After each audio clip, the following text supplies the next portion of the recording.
best about it is contact with people from other areas, and we do have things in common with these people, and it's interesting to hear what they have to say. Some of the areas are more like us, and then there's some counties that are more rural, but we all have very similar problems and situations sometimes, so it's good to hear. And the people who put on the program were very interesting. I tell them every year that they take a somewhat dull subject and make it very interesting, and I always learn some good things from it. So if you can go, be sure and go. Is that a one-day thing? Yeah, it's just half a day from 8:30 to 12:30. I think you're the only one I haven't heard from.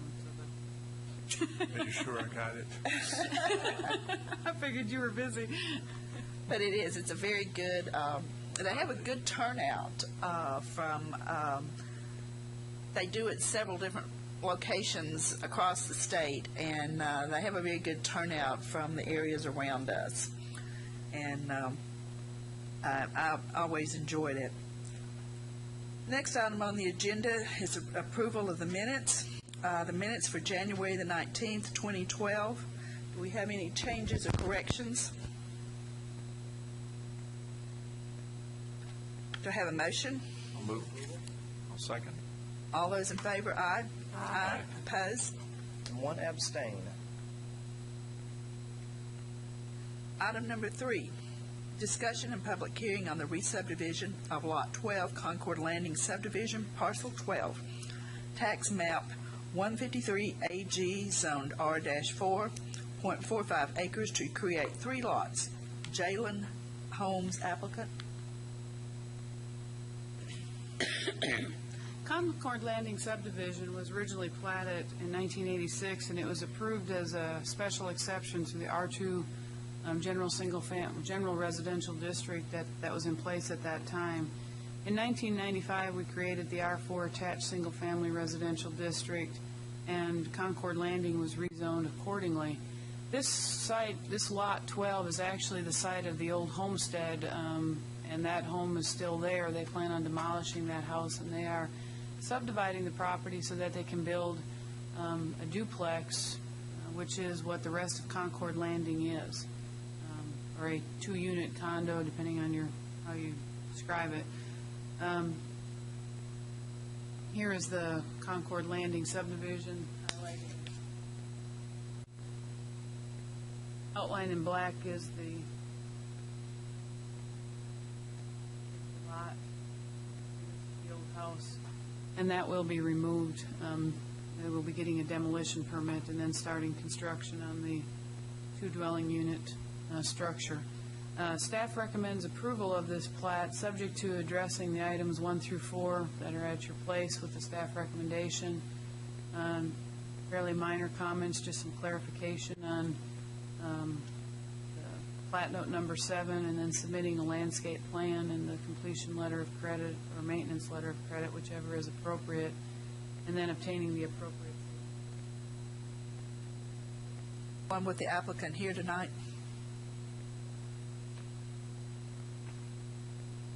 Anyone have questions? Would you please come up to the microphone and tell us who you are and where you live, for the record, please. Davis, and I'm at 712 Landing Lane, which is in Concord Landing. I understood this was going to be divided into a three lot. Is it? Yes, it is. The buffer strip is actually a freestanding parcel, so this lot right here is not.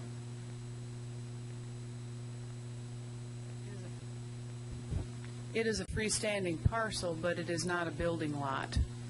It is just to provide the buffer that is required around an R4 development district. What's being built is somewhat similar to what we have in our condo. Yes, there will be just 2 units, so it'll be similar to what you all have It's existing. nothing like a rental type building. You know what I'm saying? Where it looks like a rental building, it looks like a duplex with 2 entrances and. I do not know what their building plans are for it. I do not know if their plans are to rent it.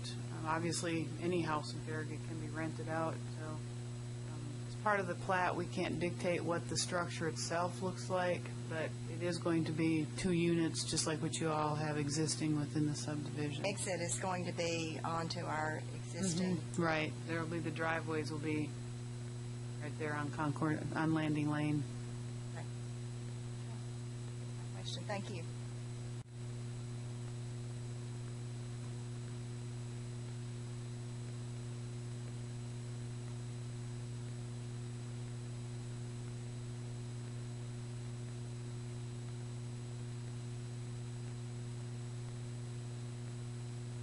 Okay, Gary Craver, 718 Landing Lane. My question is, why does it need to be divided in, well, it's extension of her question, why do you need to have 3 separate lots to build a duplex? That's part of the requirements of the zoning district, in which, within the R4 zoning district, that the common area has to be on a freestanding parcel. It can't be part of the parcels. In the R4 zoning district, a buffer strip cannot be on the individual's property. It has to be on common property. Okay, would you have just one curb cut? I have not seen the plans, so I don't know how they plan on doing that. There will likely be 2 driveways, just like there is when you look at the, similar to what you have on the other parcels on Landing Lane, where you have the 2 driveways immediately adjacent to each other. But not having seen it, I don't have an answer for you. Is there any point in this where we get a look at the actual elevations? You can come by the town hall after they submit for a building permit and take a look at them, but that isn't up for public review. That's just at a staff review we review for building code compliance. Okay, I looked at the past elevations back when they were trying to build first a quadplex and then a triplex, and there's nothing in there that doesn't look like an apartment building. I don't anticipate this looking like an apartment building or anything, but I Well, the can't. elevation I saw did. So I can't really answer, say for sure, but I don't anticipate it. Okay, can we talk a little bit about values and what, as I understand it, appraisers look at a subdivision, and if the rental, and this is definitely going to be rental, this is not for sale, but if the rentals exceed 10%, then the entire factor that they use to appraise the whole subdivision is reduced by just about something like 10%. So in other words, your tax base goes down. I don't even know what the rental rate is on Landing Lane and Concord Well, Landing, and There is no rental rate because except for 2 units, it's all owned, which is the point of the whole point of the street. I say if we go beyond the 2 units are currently rented, the 24-unit development on the street. So right now we're under 10%. But if you add 2 or 3 rental units, all of a sudden we go over the 10%, and appraisers will look at our development when they put on when they're establishing their comps. Everyone else's property on the street drops.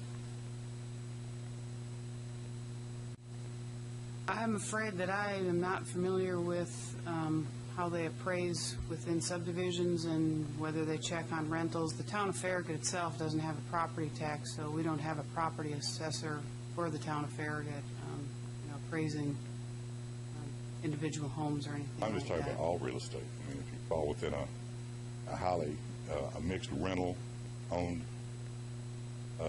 zone, they're just not rated quite as high as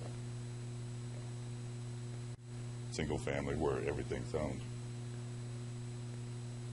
Anyway, so even after they develop the third set of elevations, we have no recourse. I'm not really sure what you mean by what are you contesting? not contesting anything other than something that looks a lot like an apartment building showing up on our street. I haven't seen anything with regards to what they plan on building there. I just wouldn't anticipate that they'd be building something that looked that much different than kind of a typical attached unit development. Their triplex plans look very much like an apartment building. And I have not seen anything for what they're doing with this. How can you support the plan without looking at it? The subdivision is independent of the buildings themselves. The buildings just have to comply with the requirements with regards to meeting setback requirements, height requirements, but we cannot dictate that what they look like architecturally. And also, didn't you say that the town has no input into whether a structure is for rent or? Correct. We do not have any authority over that either. Mr. Crawford, I have a suggestion that might be helpful, is in your covenants and restrictions, you might be able to review those and see if maybe this particular lot was included as part of the original subdivision, and that might give you some guidance. I don't know, maybe some lots are precluded from renting, and then maybe some lots are not. I'm not sure, but there might be some things in there in your covenant restrictions that would maybe give you some comfort about which direction they're going, assuming that this particular lot was part of that original homeowner association. Well, it was, as I understand it, while it might have been part of the original homestead grader, it was not like the homestead house, the main house. It was like it's like a 900 square foot house, 1,000 square foot house, and to replace it with well, whatever, however much you can squeeze into it, is going to pack in pack the lot. It doesn't have to be an eyesore, but what I saw in their second set of elevations when they went from a fourplex to a triplex was an eyesore.